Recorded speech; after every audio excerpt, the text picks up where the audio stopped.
world has committed to ending the AIDS epidemic, but can it be done? The joint United Nations programme on HIV/AIDS says it wants to achieve zero new infections, zero discrimination and zero AIDS-related deaths. And the latest global data released on Tuesday shows some promising statistics.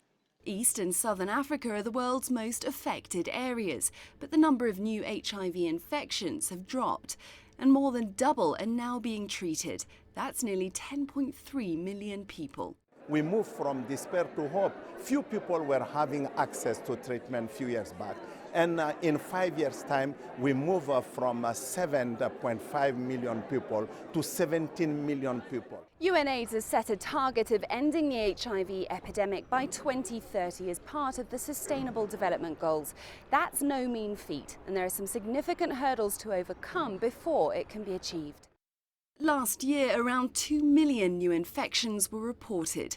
That brings the global number of people living with the virus to over 36 million, and around half of those still need treatment. Ignorance and discrimination also continue to undermine efforts to wipe out AIDS. The stigma attached to the disease means many don't declare their status. If we just become complacent, we will have a rebound in this epidemic. We will have certainly resistance. It will cost us a lot. We have 22 million people waiting for this medicine.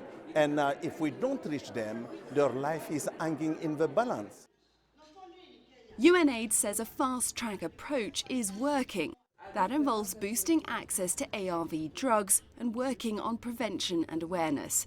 Tuesday's report comes ahead of next month's UN General Assembly meeting on ending AIDS. Experts say the next 5 years will be key in cementing gains, as long as the momentum's not lost. Clementine, Logan, CCTV, Nairobi, Kenya.